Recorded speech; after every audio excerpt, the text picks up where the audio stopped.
Assalamualaikum anak-anak. Waalaikumsalam. Apa kabar semuanya?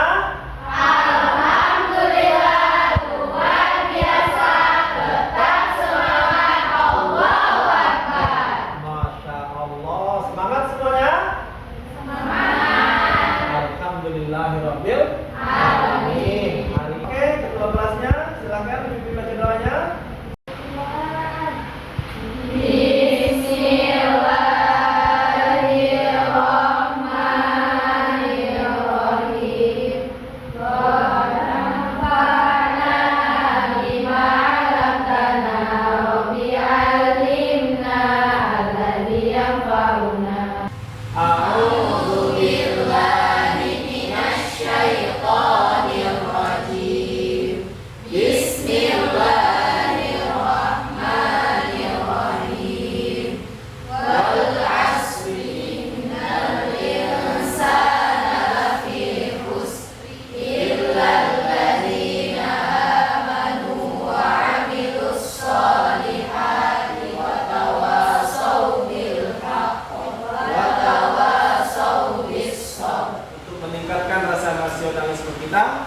Kita sama-sama menyanyikan lagu yang semangat, yaitu Halo Halo Bandung.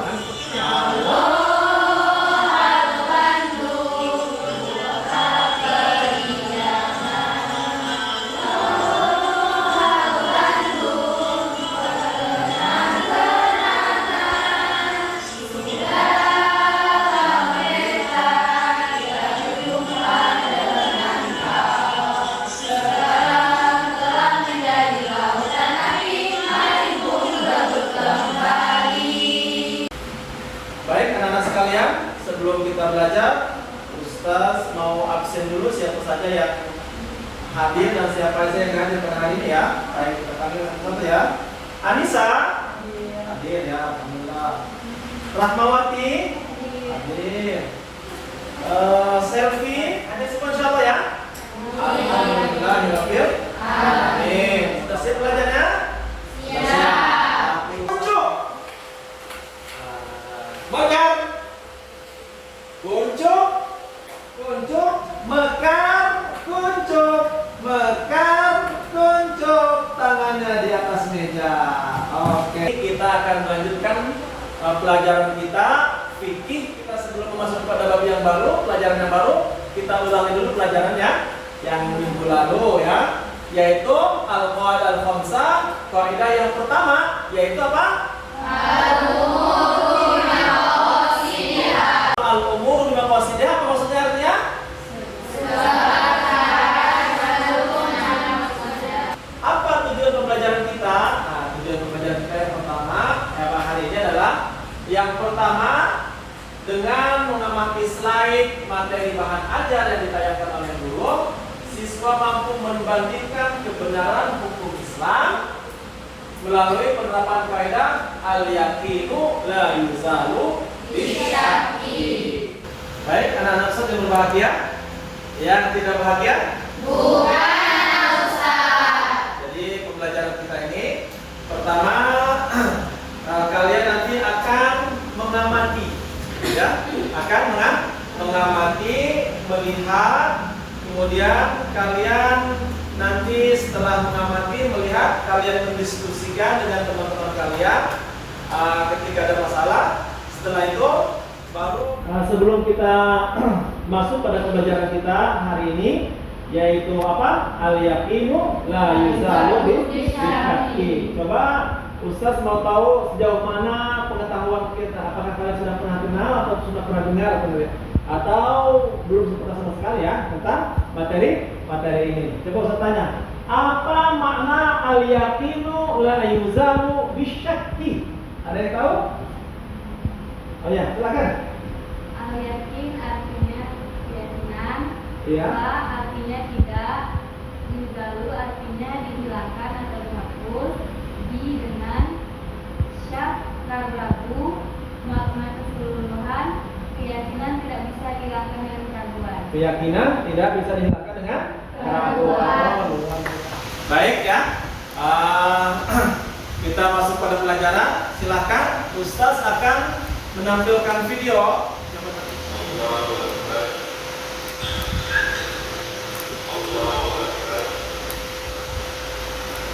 Assalamualaikum warahmatullahi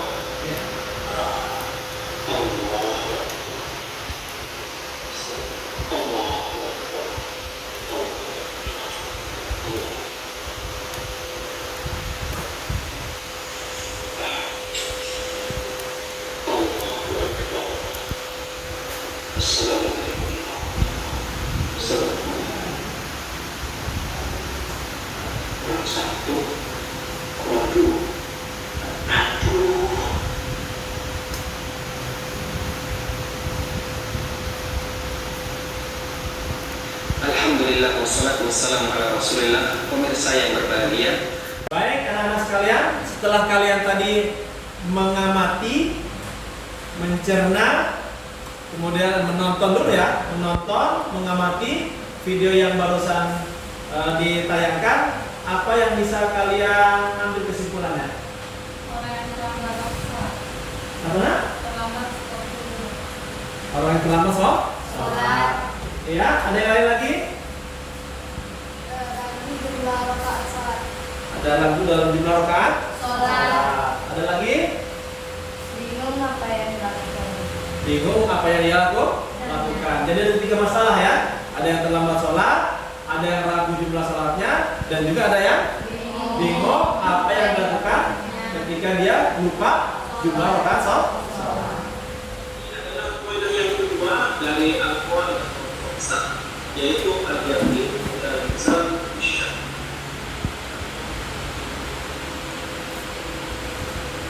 Apa itu kaidah al-yaqin dan syak? Mana kaidah? Al-yaqin dan syak artinya keyakinan itu tidak dapat diragukan. Contohnya, seseorang yang ragu dengan bilangan rakaat salat asar yang dikerjakannya, apakah sudah mengerjakan 4 rakaat atau baru 3 rakaat, maka diperintahkan untuk memutuskan baru melakukan 3 rakaat karena bilangan tersebut yang lebih diyakini daripada 4 rakaat yang masih dilakukan. Contoh yang kedua, seseorang yang awalnya dalam keadaan suci atau lalu ragu apakah telah berhadat atau belum, harus meyakini bahwa asal diri adalah berada dalam keadaan suci. Selanjutnya, dalil bijakan atau dalil daripada kaidah al-yaqin wal lisan. Dalil yang pertama adalah sabda Nabi sallallahu alaihi wasallam, "Inna syaitana la ya'ti ahadakum wa huwa fi salati fa yaqul ahdath fala yansarif hatta yasma'a sautan atau yajid." Artinya, sesungguhnya syaitan akan mendatangi salah satu di antara kalian dalam keadaan salat. Dan saat syaitan itu berkata pada salah seorang di antara kalian, "Kamu dalam keadaan, maka janganlah meninggalkan salat sampai mendengar suara atau mendengar." Kemudian dalil yang kedua juga seseorang yang dengan bahwa fi salati fayaqul, turunan dari poin ini, kamu macam-macam dari poin ini. Ada beberapa macam dari poin ini, ada beberapa juga dari poin ini. Yang pertama adalah al-asl bahwa kemudian ada al-asl bahwa makana ala al-asl bahwa ini mensyakka af'ala syai'an Allah al-asl anhu la yaf'aluhu. Poin selanjutnya, man tayaqqana al-fi'la wa syakka fil qalbi wal katsir qulina al-qalbi. Poin selanjutnya al-asl al-'adlu. Kemudian ada juga poin lainnya adalah al-asl bil kalami al-haqiqah.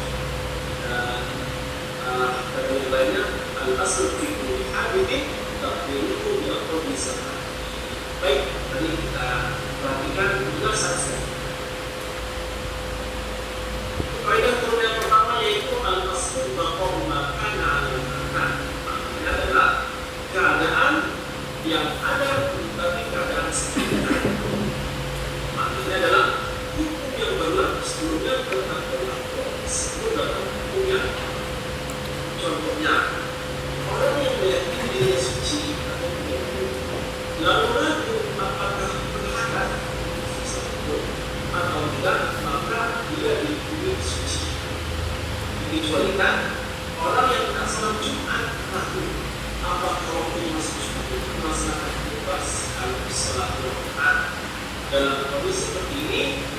salat Jumat dan harus salat Jumat.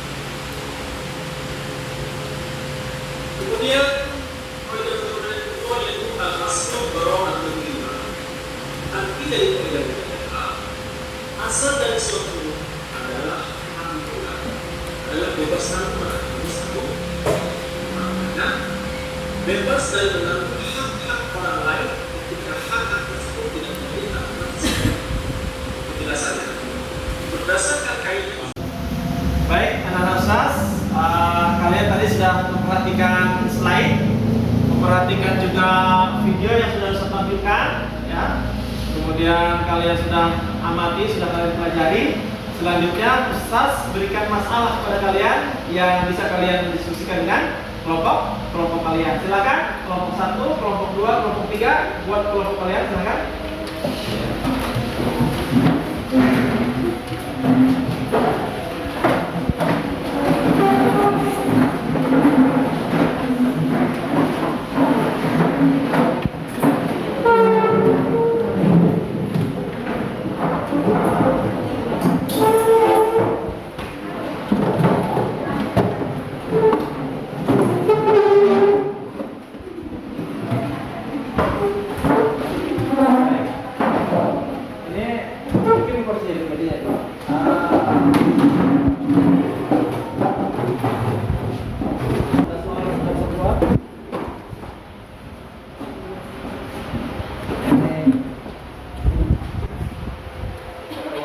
Juga diskusikan sama kalian ya.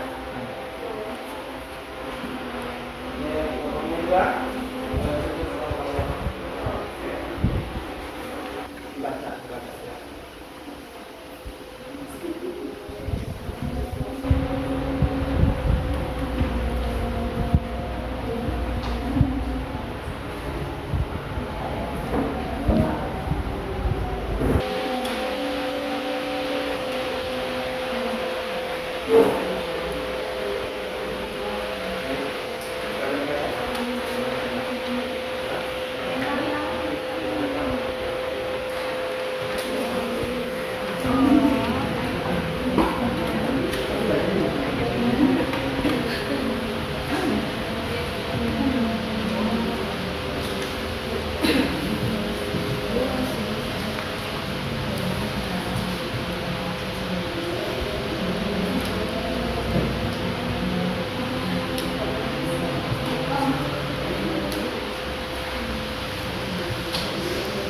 Anak-anak Ustaz yang berbahagia, yang tidak bahagia?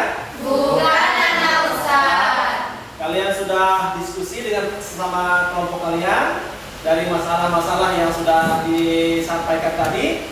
Silakan kelompok 1 maju ke depan untuk mempresentasikan hasil daripada diskusinya. Silakan kelompok 1.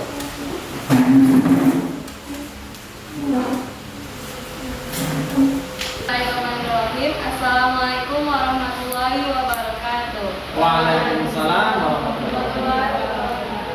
Baik, kami di sini akan membacakan hasil diskusi dari kelompok 1 dengan masalah suatu hari Talita Selvi Muslimawati Febriani dan Dendi berpetualang ke hutan. Setelah melakukan perjalanan cukup jauh, di tengah perjalanan mereka mendapat hewan yang belum pernah dilihatnya, agak unik.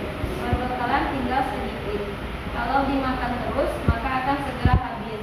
Tapi untuk mengkonsumsi hewan tersebut itu masih ragu, karena dilihat dari sifat dan cirinya, hewan tersebut sulit digolongkan sebagai hewan haram. Apa sikap mereka terhadap hewan yang mereka temui tersebut? Jawabannya, hewan yang dilarang dikonsumsi sudah jelas ciri dan sifatnya, yaitu babi, anjing, hewan yang bertaring, memiliki jangka tajam dan lain sebagainya. Jika didapati ada hewan yang secara ciri khusus dan sifatnya sulit digolongkan sebagai hewan haram, maka asalnya adalah boleh, kecuali dibuktikan secara empiris dan penelitian. Daging hewan tersebut memang berbahaya kalau dikonsumsi. Hal ini sesuai dengan kaidah fikih yang mengatakan al-aslu fil asya'i ibahah hatta yadullal dalilu ala tahrim. sesuai dengan firman Allah. Dalil-dalil firman Allah sebagai berikut. Qul la ajidu fima uhiya ilayya muharraman ala qa'imin yat'amuhu illa ayyakuna maitatan aw daman masfuhan aw lahma khinzirin fa innahu rijsun aw fisqun illa li ghairillahi bihi. Ya, silakan Mas Firman.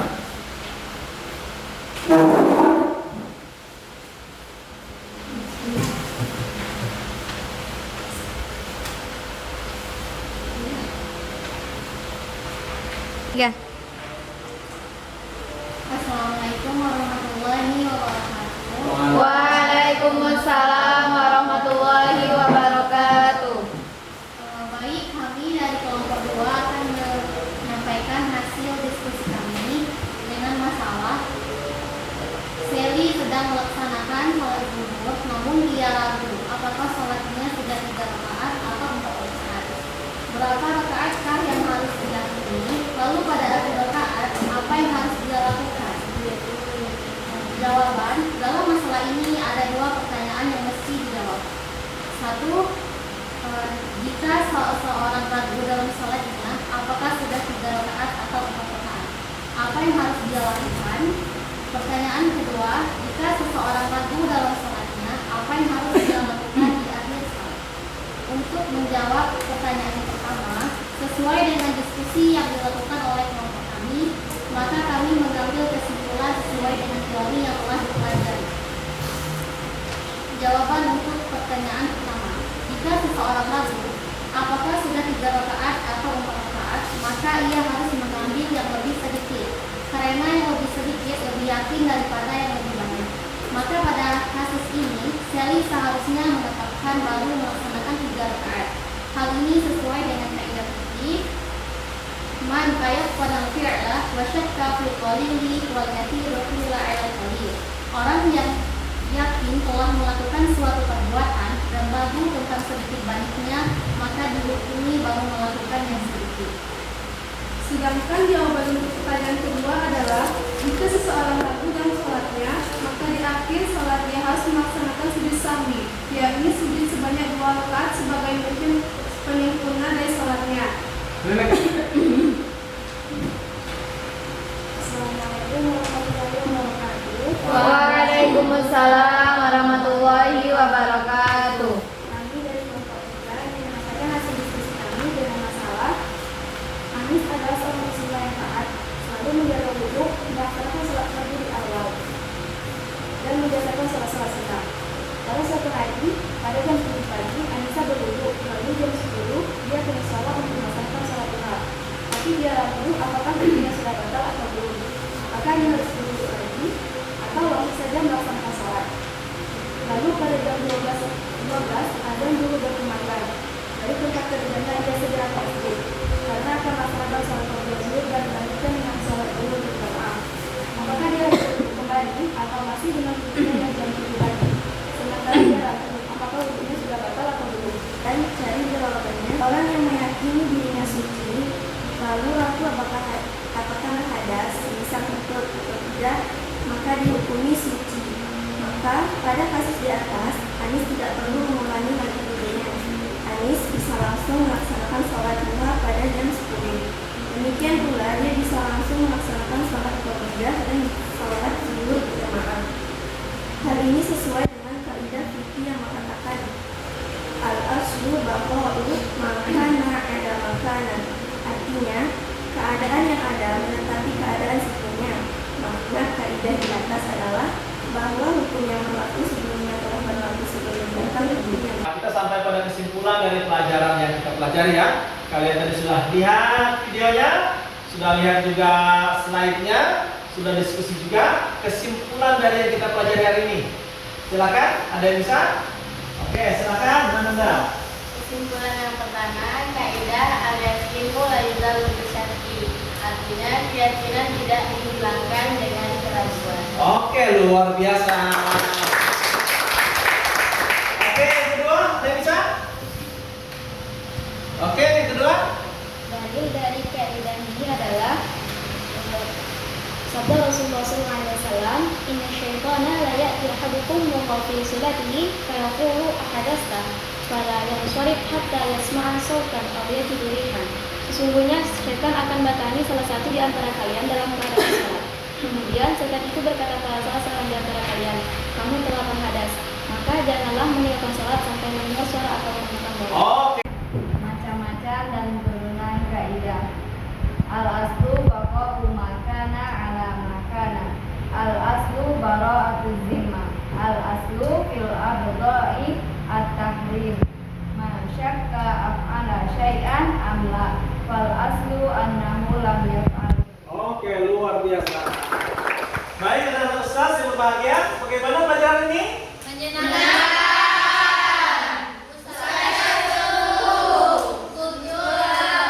Iya.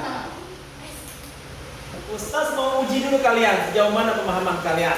Siap, ya? Soal pertama nih.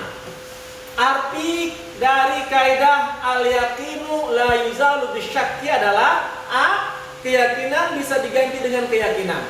B. Keyakinan tidak bisa dihilangkan dengan keyakinan. C. Keyakinan menjadi yang ragu, menjadikan yang ragu hilang. D. Keyakinan adalah sikap jiwa satria. E. Keyakinan menyebabkan hilangnya keraguan. Ada yang bisa? B. Luar biasa. Kita untuk minggu depan ya, minggu depan yang akan kita bahas adalah al-qaidah at-thalitsah. Kaidah yang ketiga dari al-qaidah al-khamsah, yaitu al-masyaqqatu tajlibul taysir. Ya, sebelum kita akhiri, sebelum kita tutup, mari sama-sama kita berdoa kepada Allah Subhanahu wa taala. Mudah-mudahan pelajaran kita hari ini diberkahi oleh Allah Subhanahu